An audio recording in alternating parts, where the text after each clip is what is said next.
Assalamualaikum warahmatullahi wabarakatuh.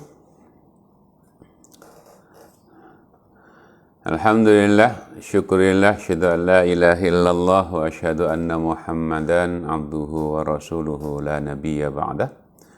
Allahumma salli ala sayyidina Muhammadin wa ala alihi wa sahbihi ajma'in.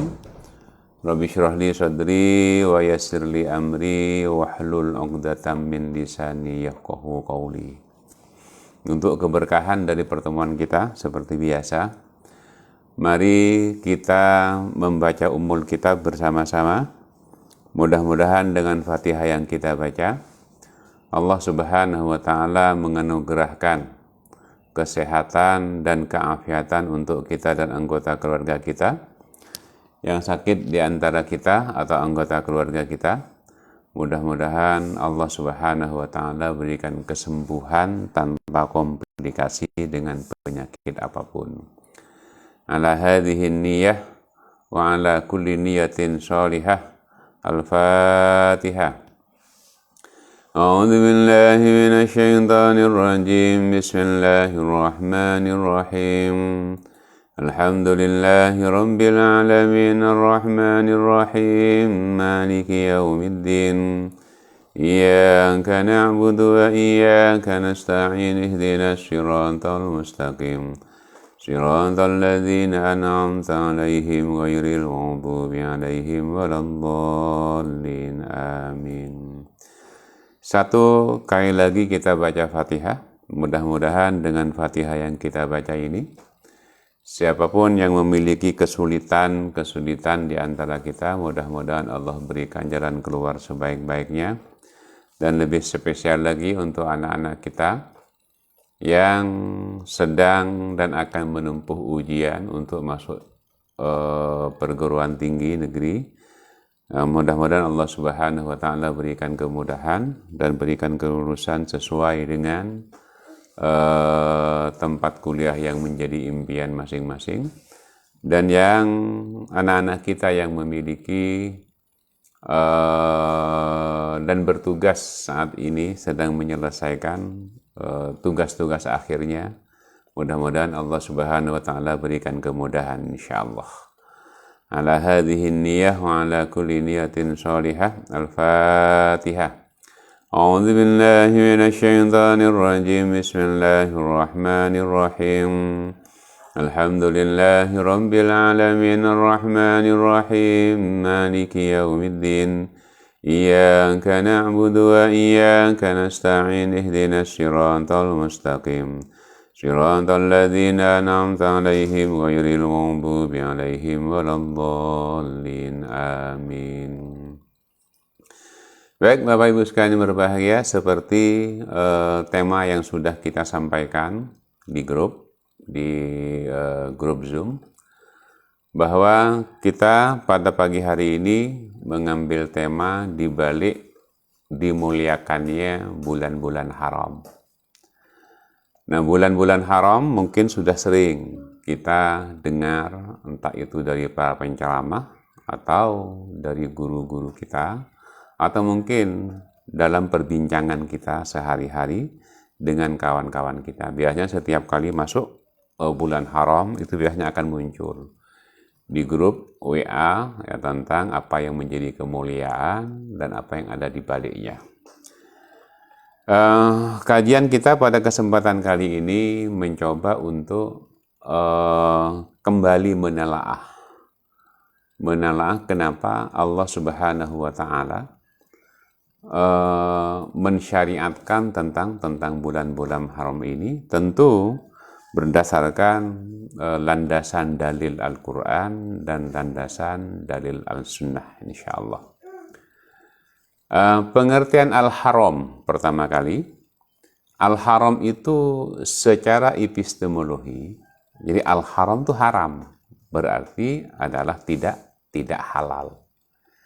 Jadi ketika disebut dengan bulan haram, berarti definisinya bulan-bulan yang diharamkan untuk melakukan perbuatan-perbuatan yang tidak sesuai syariat pada bulan itu.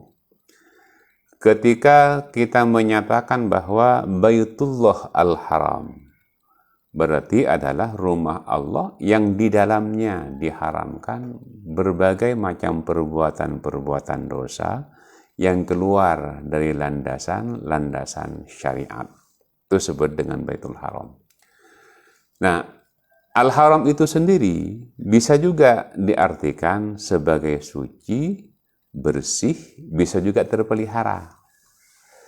Jadi konteksnya itu adalah ketika Allah Subhanahu wa Ta'ala mengharamkan satu perbuatan untuk kita lakukan, di balik itu Allah Subhanahu wa Ta'ala sedang akan memelihara kita, sedang akan memuliakan kita. Itu makna dari Al-Haram. Oh, ini diharamkan nih oleh Allah Subhanahu wa Ta'ala untuk kita lakukan, berarti itu tidak halal untuk kita lakukan, sekaligus merupakan upaya Allah Subhanahu wa Ta'ala menjaga kita agar selalu berada dalam kemuliaan. Itu definisinya. Jadi kalau kita buka KBBI, Bu, Bapak Ibu, kita buka Kamus Besar Bahasa Indonesia, di situ dinyatakan bahwasannya haram itu ya, artinya tidak halal. Haram itu bisa juga berarti suci, bisa juga berarti terpelihara. Itu haram. Baik. Coba kita lihat apa yang menjadi landasan dalil dari bulan-bulan haram itu.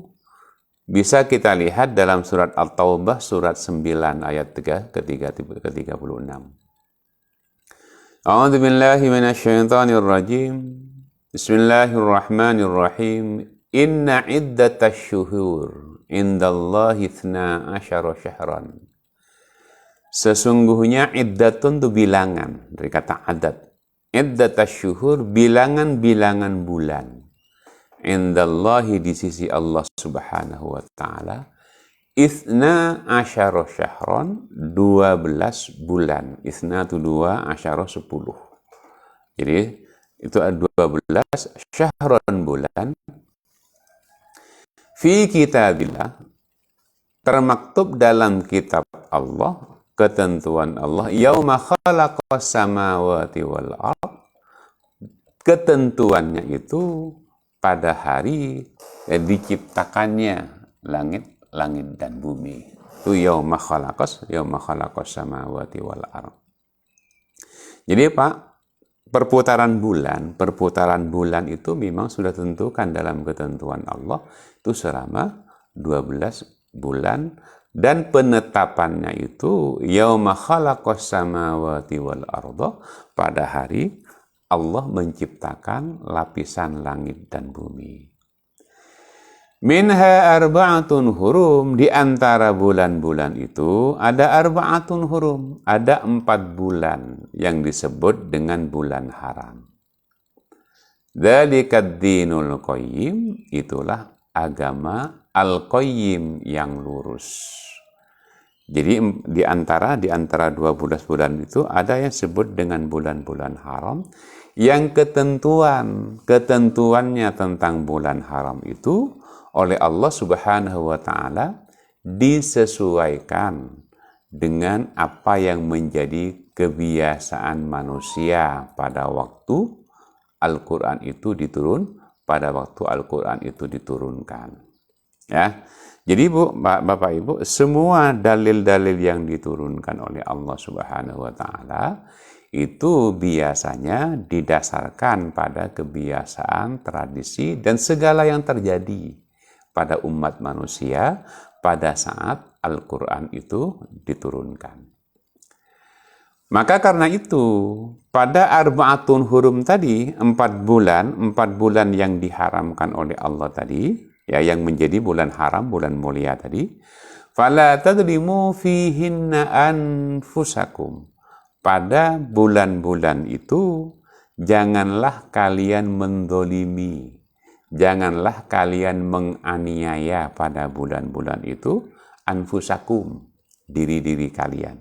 Jadi jangan mendolimi diri-diri kalian, dalam pengertian di sini adalah boleh jadi mendolimi diri kita ketika kita mendolimi orang lain. Jadi ketika kita memblok jalan orang ketika kita mencerca seseorang tanpa alasan-alasan yang hak, maka pada saat itu hakikatnya kita mendolimi diri kita sendiri. Maka konteksnya, fala tadzlimu fihinna anfusakum, janganlah kalian mendolimi atau menganiaya diri-diri kalian pada bulan-bulan itu.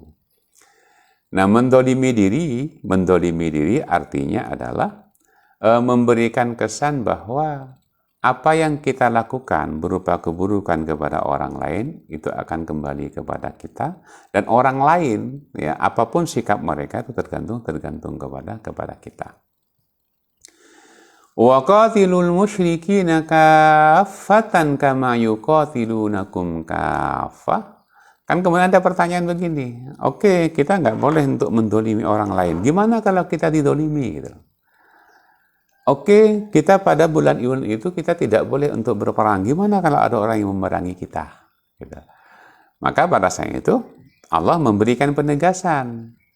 Ya, wa qatilul musyrikin. Kan memang yang menjadi asbabnya ini adalah kebiasaan-kebiasaan dari kalangan orang-orang jahiliyah pada masa lalu, yang mereka itu punya kebiasaan untuk berperang antara satu dengan yang lain hanya karena persoalan-persoalan sepele. Tapi kemudian ada bulan-bulan tertentu yang mereka kemudian membiasakan di kalangan mereka untuk gencatan senjata. Jadi mereka kemudian tidak berperang, mereka duduk bersenang-senang bersama keluarganya. Pada bulan-bulan di mana kemudian Allah menetapkan itu sebagai bulan-bulan haram. Tapi kalau misalnya pada bulan haram, pada bulan gencatan senjata yang mereka sepakati pada saat itu, ada sekelompok kaum yang melakukan penyerangan kepadanya, maka Allah perintahkan untuk membalas. Wa qatilu, dan kalian perangilah al-musyrikin, orang-orang musyrik yang mempersekutukan Allah kafah keseluruhannya. Kama yuqatilunakum kafah, sebagaimana mereka juga memerangi kalian. Jadi boleh kita itu untuk berperang pada bulan itu kalau kita diserang. Tapi kita tidak boleh untuk memulai penyerangan. Kita nggak boleh untuk dolimin orang. Tapi ketika ada orang melakukan kedoliman kepada kita, kita boleh untuk membalas. Jadi ada pengharaman, kemudian pada saat yang sama Allah melegalkan untuk melakukan pembalasan kalau kita diserang. Wa'lamu, dan kalian ketahuilah, annallaha ma'al muttaqin, bahwasannya Allah itu ma'al muttaqin, akan selalu bersama orang-orang yang memelihara diri. Kemudian pada surat Al-Maidah ini juga ada ayat-ayat yang menjelaskan tentang bulan-bulan haram. Al-Maidah ayat 2. Ya ayyuhalladzina amanu, wahai orang-orang yang beriman, la tuhillu sya'airallah. La tuhillu, janganlah kalian. Tuhillu kan sebenarnya arti asalnya kan halal gitu ya. Janganlah kalian menghalalkan, bisa juga berarti janganlah kalian melanggar. Melanggar apa? Sya'airallah. Syiar Allah. Syiar itu apa yang telah menjadi ketentuan Allah Subhanahu wa taala. Wala syahrul harama, dan kalian juga jangan melanggar kehormatan bulan-bulan haram. Walal hadiyah, dan janganlah kalian mengganggu binatang hadiah yang dihadiahkan untuk kurban ke Masjidil Haram. Wala aminal baital haram, kalian juga nggak boleh mengganggu orang-orang yang ingin merasa aman di dalam Baitul Haram, di Baitullah. Yabtaguna fadlan mir rabbihim waridwana, yang mereka berada di Baitullah itu untuk mencari keridhaan dan karunia dari Allah Subhanahu wa taala. Wa idza halaltum fastadu. Nah, ini kan konteksnya sebenarnya kepada bulan haji. Konteks ini berarti bulan Dzulhijjah. Nah, kemudian ayat berikutnya yang menarik Bapak Ibu. Wala yajrimannakum syana'anu qaumin an saddukum anil masjidil haram an ta'tadu. Jangan sekali-kali kebencianmu pada suatu kaum karena mereka menghalang-halangi engkau dari Masjidil Haram, itu kemudian mendorongmu untuk melakukan perbuatan yang melampaui batas kepada mereka. Makanya kan selalu kita katakan kepada Bapak Ibu, ketika ada seseorang yang melakukan keburukan kepada kita, itu tidak secara otomatis menjadi legitimasi bagi kita untuk melakukan pembalasan. Karena keburukan yang dilakukan oleh seseorang itu boleh jadi karena kita yang ikut memiliki andil hingga mereka melakukan keburukan. Boleh jadi seperti itu. Lalu yang harus kita lakukan apa? Ya sesuai dengan perintah Allah. Apa yang harus dilakukan? Berikan maaf. Berlapang dada. Makanya dinyatakan di situ, jangan sampai kemudian kebencian kita kepada seseorang itu kemudian mendorong kita untuk melakukan perbuatan yang melampaui batas. Kita hanya diperkenankan untuk membalas sesuai dengan apa yang dilakukan oleh orang itu, kelebihannya akan diberikan balasan. Nah, apa yang kemudian dianjurkan oleh Allah Subhanahu wa taala? Ta'awanu 'alal birri wat taqwa wa la ta'awanu 'alal itsmi wal 'udwan. Yang dianjurkan oleh Allah Subhanahu wa taala berbuat ta'awun, saling mendukung, bahu-membahu, tolong-menolong. 'Alal birri untuk melakukan kebajikan, wat taqwa dan untuk melakukan ketakwaan. Wala ta'awanu 'alal itsmi wal 'udwan. Kalian tidak boleh melakukan bahu-membahu dalam melakukan keburukan dan melakukan permusuhan. Jadi Bapak Ibu, kita dianjurkan untuk ta'awun, untuk melakukan berbagai macam kebajikan. Sakit pun kita tetap kita harus bisa untuk berlapang dada. Lalu dalam sabda Rasulullah SAW tentang bulan haram tadi, itu dari Abi Bakrah Nafi' ibnu Al-Harith radhiyallahu an, bahwa Rasulullah SAW bersabda, Az-zamanu, zaman itu, qad istadaraka hayatihi.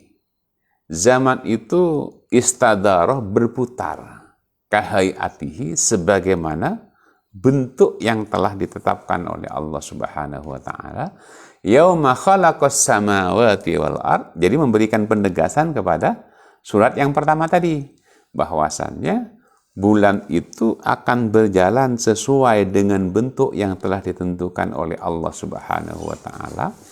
Ketetapannya itu sejak awal penciptaan langit dan bumi, berarti selama 12 bulan memang ketetapannya. Ya, hanya saja memang penamaannya itu pada masa Umar ibn Khattab. Penamaannya, bukan penamaan mohon maaf, penamaannya itu kepada Rasulullah SAW berdasarkan wahyu. Hanya saja penetapan bulannya itu, ya penetapan hijriahnya itu pada masa Khalifah Umar bin Khattab gitu. Az-zamanu qad istadaraka hayatihi yauma khalaqas samawati wal ard. As-sanatu 12 syahran. Kembali Rasulullah tegaskan. Jadi 1 tahun itu 12 syahran. Ya. Selama 12 bulan. Minha arba'atun hurum, di antaranya ada 4 bulan yang disebut dengan bulan haram. Ya, bulan yang mulia, bulan yang dihormati. Salasatun mutawaliyatun, ada 3 bulan itu datangnya berurutan dia. Dzulqa'dah, Dzulhijjah, dan Muharram. Kan Dzulqa'dah, Dzulhijjah, Muharram bilangannya itu, Bu. Sementara Rajab Mudhar, sementara bulan Rajab itu, ya Mudhar itu adalah merupakan bulannya kaum Mudhar. Alladzi baina Jumadai wa Sya'ban. Ya, dia diapit oleh bulan datang setelah Jumadil Akhir dan Sya'ban. Jadi Jumadil Ula, Jumadil Akhir atau Jumadil Tsaniyah, Sya'ban, baru kemudian Rajab masuk kepada bulan Ramadan. Oh, Ramadan bukan bulan yang dimuliakan, hanya nggak termasuk dalam empat bulan haram ini. Makanya Bapak Ibu ketika melihat dalam lintas sejarah, perang-perang besar yang terjadi antara kaum muslimin dengan kaum musyrikin itu terjadi pada bulan Ramadan. Jadi dia nggak masuk dalam kategori bulan haram, tapi bulan itu menjadi mulia karena merupakan bulan di mana Allah mensyariatkan Ramadan di dalamnya. Baik. Jadi kalau secara bahasa Bapak Ibu, Qa'adah Dzulqa'dah itu, Dzul memiliki dalam bahasa Arab. Al-Qa'dah itu dudukan gitu. Jadi itu makanya dinyatakan bahwasanya orang-orang musyrik itu melakukan gencatan senjata dalam tradisi mereka, tidak berperang antara satu dengan yang lain pada bulan Dzulqa'dah tadi. Mereka duduk, mereka bersenang-senang dengan keluarganya, dengan kaum ada yang gitu. Nah, sementara Dzulhijjah itu adalah bulan di mana di dalamnya dilaksanakan pelaksanaan ibadah haji. Sementara Al-Muharram itu memang bulan yang diharamkan. Ya, itu secara bahasa. Ya. Sementara Rajab ya bulan Rajab aja gitu. Ya, itu tidak ada yang melatarinya gitu. Baik. Nah, pada bulan-bulan itu Ibnu Abbas menyatakan Allah mengkhususkan 4 bulan sebagai bulan haram, sebagai bulan yang dimuliakan, itu mengandung pesan bahwa setiap orang yang berbuat dosa pada 4 bulan tersebut, dosanya akan lebih besar dibandingkan perbuatan dosa yang dilakukan pada bulan-bulan yang lain. Nah, tentu saja, kata beliau, karena setiap perbuatan baik, perbuatan dosa itu diganjar dengan imbalan yang lebih besar dibanding bulan-bulan yang lain, maka perbuatan baik, perbuatan soleh yang dilakukan pada bulan-bulan haram itu juga akan dilipat gandakan pahalanya. Jadi adil dong. Jadi ketika melakukan kebaikan itu akan dilipat gandakan oleh Allah pahalanya. Begitupun setiap orang yang melakukan perbuatan buruk pada bulan-bulan haram juga akan digandakan. Nah, setiap orang yang pergi haji pada bulan-bulan haram ini pahalanya pasti lebih besar. Dan orang-orang yang pergi umroh pada bulan-bulan haram ini juga pahalanya lebih besar daripada pada bulan-bulan lainnya. Ya, dan orang-orang yang melakukan perbuatan buruk dimanapun mereka berada pada bulan-bulan ini, itu juga akan dilipat gandakan balasannya, sebagaimana Allah juga melipat gandakan balasan bagi setiap orang yang melakukan berbagai macam kebaikan. Nah, itu bisa dilihat dalam kitab Lataif Al-Ma'arif, halaman 200-207. Nah, sekarang kita kan patut untuk nanya nih,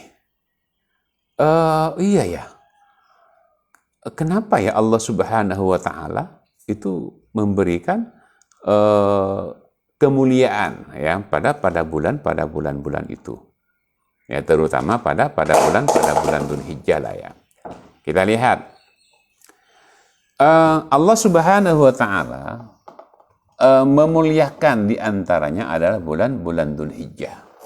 Allah muliakan itu.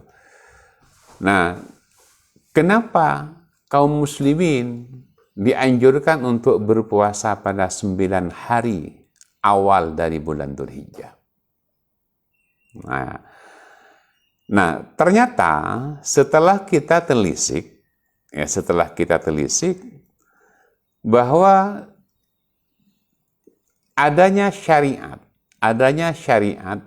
disunnahkannya berpuasa pada 9 hari bulan Dzulhijjah itu, ternyata pada setiap harinya itu terjadi kejadian-kejadian yang penting. Pada hari pertama, hari di mana Nabi Adam alaihissalam diampuni dosanya oleh Allah Subhanahu wa Ta'ala setelah memakan buah larangan. Jadi Ketika tergoda sama iblis, masih ingat ketika difirmankan oleh Allah Subhanahu wa taala, iblis datang kepada Adam dengan menyatakan, hal adulluka ala syajaratil khuldi wa mulkin la yabla. Mau enggak aku beritakan kepada engkau tentang buah keabadian yang kalau engkau memakannya, ya, engkau akan memiliki kekuasaan, ya, yang abadi dan nggak akan pernah hancur. Disitulah kemudian akala Adam dan Hawa memakan buah keabadian tadi. Sebenarnya bukan buah keabadian, itu hanya istilah yang diberikan oleh iblis kepada Nabi Adam alaihissalam. Sementara Allah hanya menyatakan wala taqraba hadhihi syajarah. Jangan kamu berdua mendekati pohon-pohon ini. Fatakuna minadh dhalimin. Maka engkau termasuk dalam golongan orang-orang yang zalim. Jadi setelah memakan buah itu tersingkap semua auratnya. Wa tafiqa yakhsifani 'alaihima min waraqil jannah. Keduanya kemudian berkeliling surga untuk mengambil daun-daun di surga tadi untuk menutupi aurat mereka, dan mereka bertaubat kepada Allah.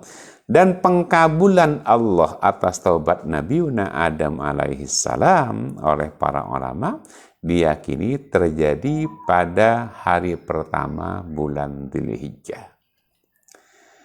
Nah, pada hari yang kedua, disitulah Nabi Yunus alaihissalam doa-doanya diistijabah oleh Allah Subhanahu wa taala ketika beliau berada dalam perut ikan. Masih ingat Nabi Yunus alaihissalam?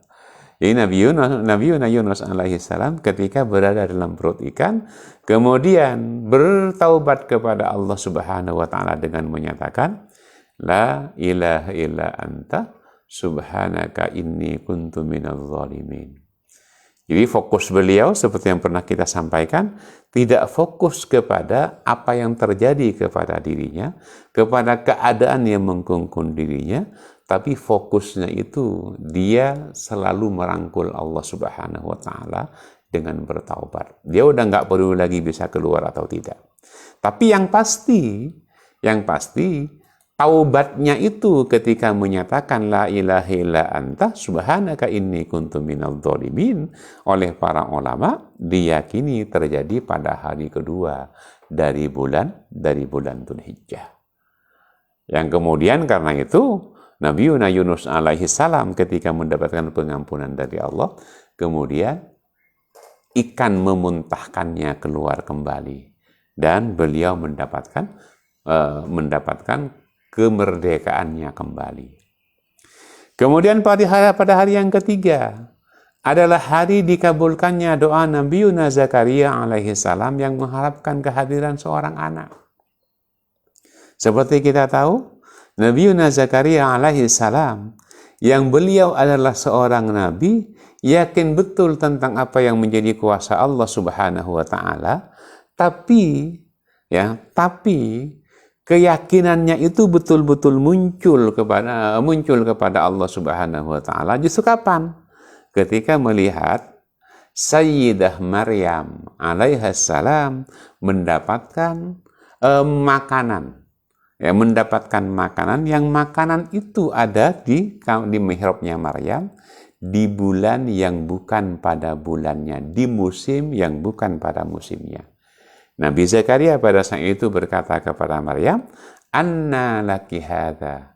Dari mana engkau mendapatkan buah-buahan yang bukan pada musimnya ini? Kemudian Maryam menyatakan, "Huwa min indillah." Itu semua berasal dari Allah Subhanahu wa taala. Maka pada saat itu kata para ahli tafsir, muncul keyakinan yang lebih besar dari sebelumnya tentang kuasa Allah Subhanahu wa taala. Kemudian beliau bermunajat dengan berdiri sepanjang malam sebagai bentuk pengabdiannya, bentuk salatnya kepada Allah, memohon agar dikaruniai seorang anak. Ya, kemudian dipanggil oleh Allah Subhanahu wa taala bahwasannya dia akan segera mendapatkan anak. Saat itu kemudian Nabi Zakaria bermunajat kepada Allah Subhanahu wa taala, apa tandanya bahwa aku akan punya anak? Ya, ayatuka alla tukalliman nasa thalathata ayyamin illa ramza. Tanda bahwa istrimu hamil dan engkau akan segera mendapatkan seorang anak ketika engkau sudah tidak bisa berbicara kepada umatmu selama 3 hari kecuali dengan bahasa isyarat. Tapi bukan sakit. Jadi ketika Nabi Zakaria, di tafsirnya, Nabi Zakaria kemudian berbincang-bincang dengan umatnya, tiba-tiba suaranya hilang. Dan dia hanya bisa menggunakan bahasa isyarat. Gitu. Nah itu pertanda bahwasannya pada saat itu doa-doa beliau dikabulkan oleh Allah Subhanahu wa ta'ala. Maka kemudian para ulama mensinyalir bahwa pada hari pertama, hari kedua, dan hari ketiga dari bulan Dzulhijjah ini diyakini sebagai 3 hari yang doa-doa apapun yang kita panjatkan kepada Allah Subhanahu wa ta'ala akan dikabulkan oleh Allah. Makanya kemudian dinyatakan, fokuskan hati, fokuskan pikiran, fokuskan lisan untuk berdoa dengan khusyuk, dan tentu saja engkau berpuasa pada 3 hari itu. Ya, Bapak Ibu sekalian berbahagia, mungkin ini merupakan pengetahuan baru ya untuk kami pun juga sama. Maka perlu untuk kita praktikkan pada tahun depan, insya Allah mudah-mudahan kita sehat walafiat. Ya. Jadi pada hari pertama, 2, 3 bulan Dzulhijjah kita berpuasa sunnah. Kemudian disitulah kita bermunajat kepada Allah Subhanahu wa ta'ala apapun yang menjadi keinginan kita. Lalu pada hari keempat adalah lahirnya Nabi Isa alaihissalam. Ya, seperti biasa, seperti yang sudah kita maklum tentang kelahiran Nabi Isa alaihissalam, ya, lahir ya tanpa kehadiran tanpa ada sentuhan seorang laki-laki. Jadi Siti Maryam pada saat itu mengandung seorang anak laki-laki yang kemudian diberi nama Isa alaihissalam tanpa ada sentuhan seorang laki-laki dan merupakan mukjizat dari Allah Subhanahu wa ta'ala akan kemahabesaran dan kemahaperkasaan Allah Subhanahu wa ta'ala. Pada hari kelima adalah hari lahirnya Nabi Musa alaihissalam.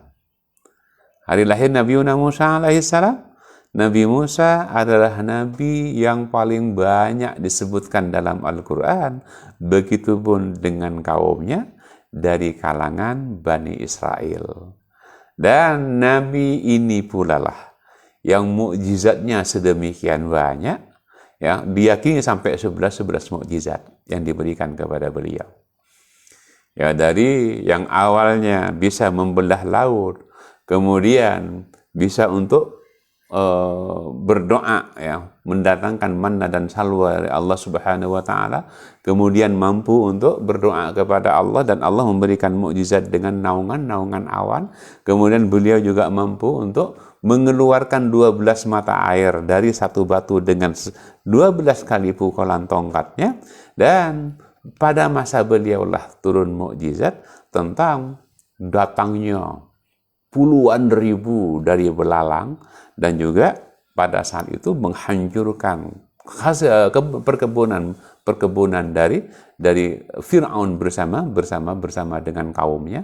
Begitupun juga dengan plankton merah, ya, yang terjadi pada saat itu. Dan tongkat menjadi ular, itu yang paling populer. Tangan juga bercahaya. Itu Nabi Musa alaihissalam. Kemudian pada hari yang ke-6 adalah hari ketika Allah Subhanahu wa ta'ala membuka semua pintu-pintu kebaikan untuk umatnya. Maka kemudian ulama menyatakan 3 hari ini adalah 3 hari di mana Allah melimpahkan rezeki, melimpahkan kebahagiaan, dan melimpahkan ampunan kepada para hambanya. Jadi 6 hari sudah ya, sudah 6 hari. Nah, pada hari ke-7, hari di mana pintu-pintu neraka ditutup dan tidak pernah dibuka kecuali sampai pada hari ke-10. Pintu neraka ditutup semua. Dan itu tentu saja kita dalam keadaan puasa. Kemudian pada hari ke-8 adalah hari Tarwiyah, dan pada hari ke-9 adalah hari Arafah. Barang siapa yang berpuasa pada hari ini, pada hari Arafah, seperti yang kita sudah maklum, maka puasanya itu menjadi penghapus dosa-dosa setahun sebelum dan sesudahnya. Ya, ini Bapak Ibu sekalian yang berbahagia, kita kutip dari kitab Al-Hikmah wa Asrarus Syam lil Imam Al-Ghazali. Jadi dari ini semua kemudian Bapak Ibu kita jadi betul-betul paham, oh iya ya, di sini rupanya rahasia di balik kenapa Allah Subhanahu wa taala mensyariatkan, mensunnahkan untuk berpuasa pada awal dari bulan Dzulhijjah, yakni pada hari pertama sampai pada hari ke-9. Baru kemudian pada hari ke-10-nya itu masuk dalam hari raya. Nah, kemudian Syekh Abdul Qadir Al-Jailani dalam kitab Al-Ghunyah li Thalabil Haq menyatakan bahwa ada kemuliaan lain lagi yang ada pada bulan Dzulhijjah. Tentu ini bagi setiap orang yang memelihara hari itu, menjaga kehormatan hari itu. Memelihara dalam pengertian memelihara perilakunya untuk tidak berbuat zalim kepada orang lain. Ya, kemudian memuliakan hari itu dengan tidak melakukan perbuatan-perbuatan buruk, justru memperbanyak amalan-amalan yang baik. Kata Syekh Abdul Qadir Al-Jailani, ya, setiap orang yang melakukan kebaikan pada bulan Dzulhijjah, dia akan diberi keberkahan usia, dianugerahi tambahan rezeki, terpelihara keluarganya, dihapuskan keburukannya, digandakan kebaikan yang dilakukannya. Kemudian dia juga akan diberikan kemudahan dalam sakaratul maut, diberikan penerangan oleh Allah Subhanahu wa taala dalam kegelapan. Ini sifatnya umum. Kemudian diberi beratnya timbangan, nanti timbangan kebaikan di akhirat, dianugerahi kesuksesan oleh Allah Subhanahu apapun yang menjadi impiannya, dan yang ke-10 dinaikkan derajatnya. Itu diantara kemuliaan itu. Dan tentu Bapak Ibu sekalian yang berbahagia, ini merupakan kemuliaan-kemuliaan yang patut untuk kita ketahui dan kemudian kita sikapi dengan sebaik-baiknya. Nah, seperti kita ketahui Bapak Ibu, bahwasannya ujian yang diberikan kepada kita kan 3 kan. Yang pertama, kita diuji dengan usia kita. Maka di usia ini ayo kita manfaatkan dengan sebaik-baiknya. Karena usia kita ini nggak akan pernah kembali lagi kepada asal. Dia akan terus semakin berkurang. Dan kita itu Bapak Ibu selalu ya teracuni bahwasannya harta itu akan membuat kita mulia. Padahal tidak. Harta itu bisa untuk kita ganti ketika itu hilang, kita cari dengan yang lain. Tapi umur nggak bisa kembali lagi. Maka manfaatkan dengan sebaik-baiknya. Lebih-lebih udah seusia kita ya. Usia sudah di atas 50 tahun gitu. Dan kita juga diuji dengan harta. Ya, harta kita juga diuji di situ. Ya, kita akan diuji oleh Allah Subhanahu wa taala untuk mendapatkannya dengan cara yang halal, jangan dengan cara yang haram. Tapi yang pasti harta ini Bapak Ibu sudah dijamin oleh Allah. Hanya tergantung kepada kita nih, bagaimana memberikan jalan kepada Allah Subhanahu wa taala untuk sampai kepada kita. Nah, hanya saja memang seperti bahasan yang sebelumnya lagi, kita kadang terlampau risau memikirkan sesuatu yang sebenarnya Allah sudah jamin kepada kita, sementara pada saat yang sama kita merupakan penghambaan kepada Allah Subhanahu wa taala. Kemudian kita juga diuji dengan pemikiran kita itu saat ini sebenarnya lebih dekat kemana? Apakah kita lebih dekat kepada dunia ataukah kita lebih dekat kepada akhirat? Yang pasti, berapapun usia kita, jarak kita tetap lebih dekat kepada akhirat daripada dunia kita. Maka kemuliaan-kemuliaan yang terjadi pada bulan Dzulhijjah ini, Bapak Ibu, ayo kita manfaatkan dengan sebaik-baiknya untuk menambah berat dari timbangan kita dan untuk duniawi kita, agar doa kita diistijabah dan dikabulkan oleh Allah Subhanahu wa taala. Lalu bagaimana dengan Dzulqa'dah? Merujuk pada pendapat Ibnu Jarir At-Tabari dalam kitab Jami' Al-Bayan fi Ta'wilil Quran tentang surat Al-Baqarah, surat kedua, ayat 194. A'udzu billahi minasyaitonir rajim. Bismillahirrahmanirrahim. Asy-syahrul haram bisyahril haram wal hurumatu qisas. Bulan haram itu dibalas dengan bulan haram. Wal hurumatu qisas, dan terhadap sesuatu yang dihormati, yang dimuliakan, berlaku hukum qisas. Faman i'tada 'alaikum, barang siapa yang melampaui batas kepada kalian pada bulan itu atau melakukan penyerangan kepada kalian pada saat itu, fa'tadu 'alaihi, maka kalian baliklah serang. Kalian lakukan balasan yang setimpal. Disebut dengan bimithli ma'tada 'alaikum, semisal, setimpal dengan serangan yang mereka lakukan kepada kalian. Jadi harus setimpal, Bapak Ibu. Kelebihannya akan dibalas. Ya, akan dibalas oleh Allah Subhanahu wa taala sebagai keburukan. Nah, tapi kan tetap memberikan maaf tetap lebih baik. Wattaqullah, bertakwalah kepada Allah Subhanahu wa taala, wa'lamu, dan kalian ketahuilah annallaha ma'al muttaqin, bahwasannya Allah itu selalu bersama. Bersama siapa? Al-muttaqin, orang-orang yang bertakwa. Siapa yang bertakwa? Orang-orang yang dia pintar memelihara perilakunya. Siapa yang bertakwa? Orang-orang yang dia selalu dirundung dengan rasa takut kepada Allah Subhanahu wa taala. Khawatir kalau balasan yang dibalaskan kepada orang lain ternyata lebih dari yang seharusnya. Takut kalau perbuatan buruknya kepada orang lain, ya, ternyata mendapatkan balasan dari Allah Subhanahu wa taala.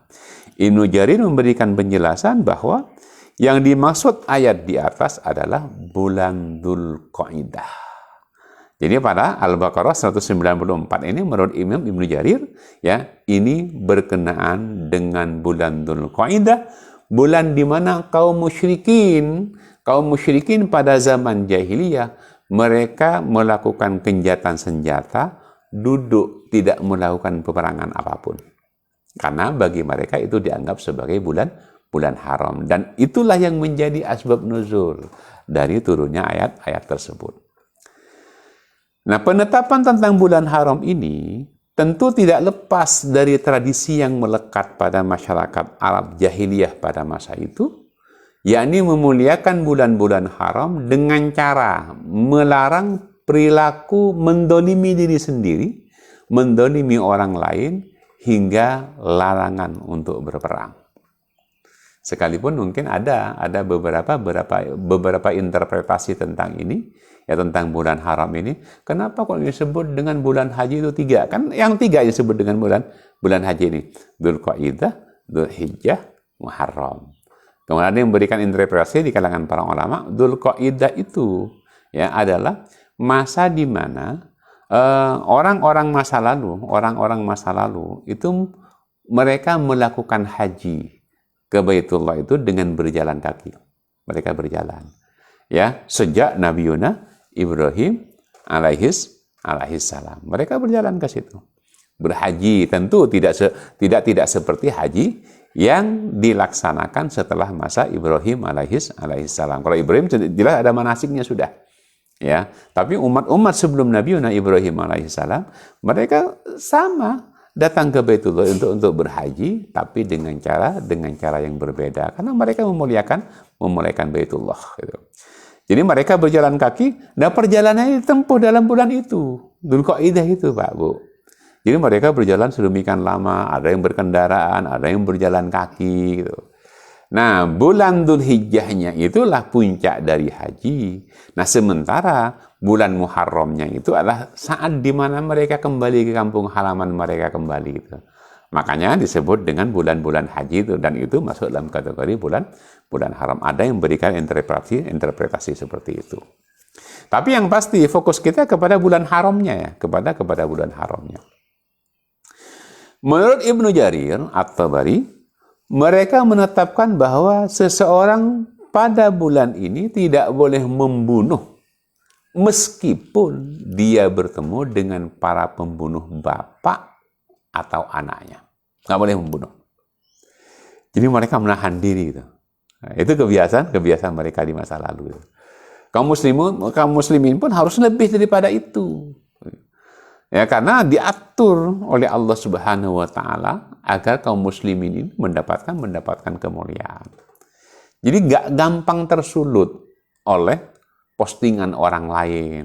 Ketika kemudian memojokkan orang lain, mendiskreditkan seseorang lain, diposting kepada kita, nggak gampang tersulut. Ya, karena kenapa? Boleh jadi berita-berita itu datang dari orang-orang fasik yang memang sengaja ingin mengadu domba kita gitu. Maka lihat dulu, tabayyun dulu dengan sebaik-baiknya. Takutlah kepada firman Allah yang menyatakan, "Idza ja'akum fasiqun binaba'in fatabayyanu." Perhatikan ayat. "Idza ja'akum", apabila ja'akum telah datang kepada kalian fasikun, seorang fasik. Redaksi yang digunakan Allah, binaba'in. An-naba beda dengan al-khabar. Al-khabar itu berita-berita kecil, tapi an-naba itu berita besar. Dalam Al-Quran, penggunaan kata an-naba itu selalu digunakan untuk berita-berita yang luar biasa, yang sangat besar, yang sangat berat.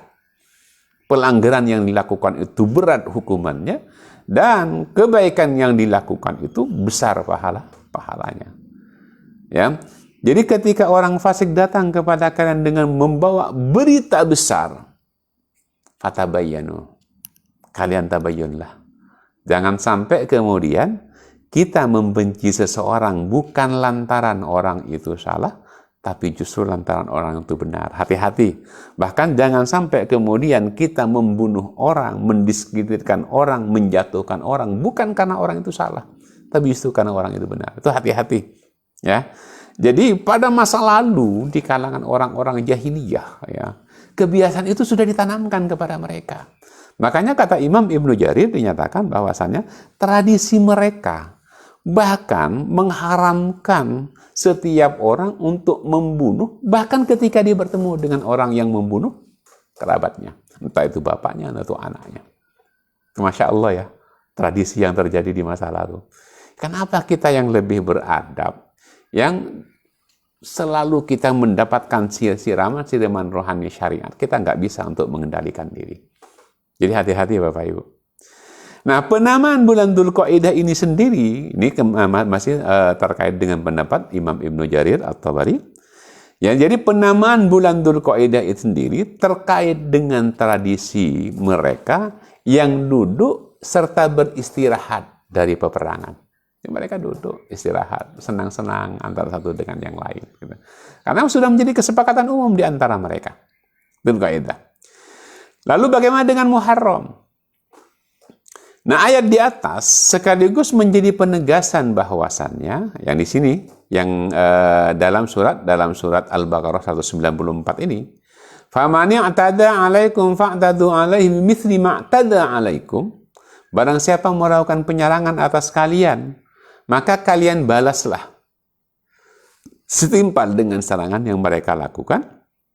Maka Imam At-Tabari menyatakan, ya, sekalipun Allah memberikan syariat pengharaman untuk berperang pada saat itu, tapi ketika ada orang lain menyerang kalian, ya, maka hukum itu kemudian menjadi berubah.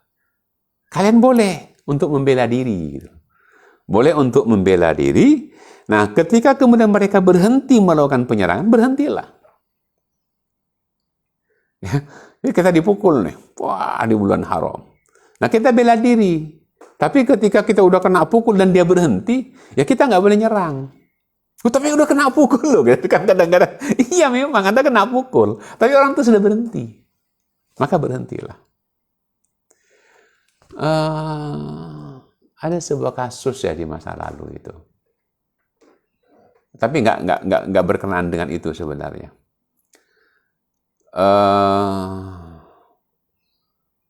Aduh, Masya Allah lupa saya. Ya. Jadi ada sahabat itu masih segar darah itu segar masih menempel di pedangnya dan bagian lengannya putus gitu. Putus kena tebasan dari musuh ya. Tapi ketika musuh itu mau dibunuh, dia mengucapkan asyhadu an la ilaha illallah wa asyhadu anna muhammadar rasulullah gitu. Maka pada saat itu ketika dikonfirmasi kepada apa yang harus dilakukan, berhentilah. Ya Rasul, baru aja kena tebas nih, masih segar gitu loh. Tetap berhentikan, dia sudah berhenti, bahkan dia sudah bersyahadat. Tapi ini berat ya. Ini berat. Tapi karena berat itulah maka pahalanya juga sangat berat nanti timbangannya di akhirat. Insya Allah. Ya, ini tentang Muharram. Tentang Rajab seperti apa tentang Rajab? Pada bulan Rajab ini ada juga ya momentum yang sangat besar.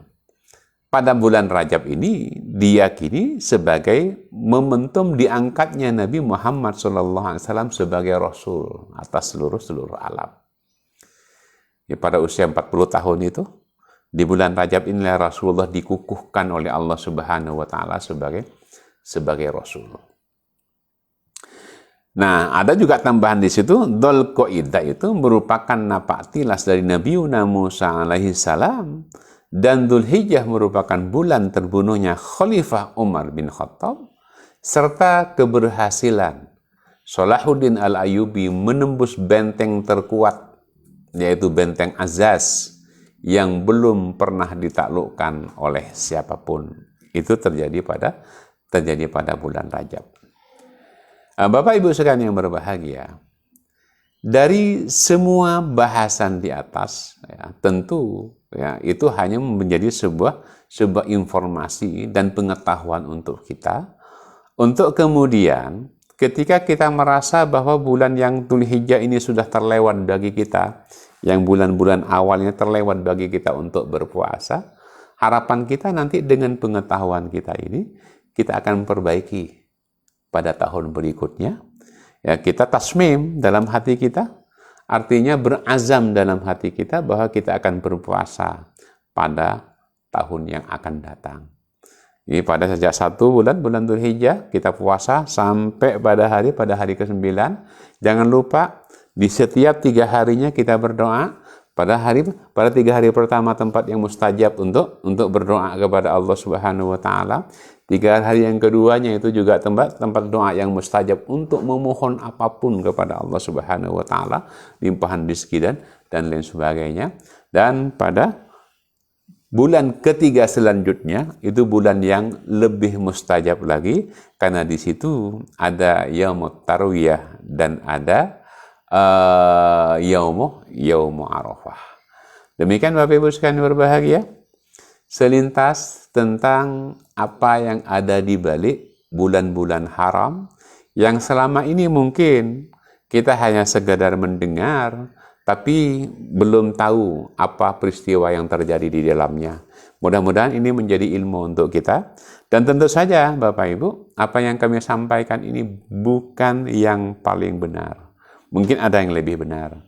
Karena kita melandaskan ini berdasarkan kepada riwayat-riwayat para ulama, mungkin ada riwayat yang lain yang lebih benar daripada ini.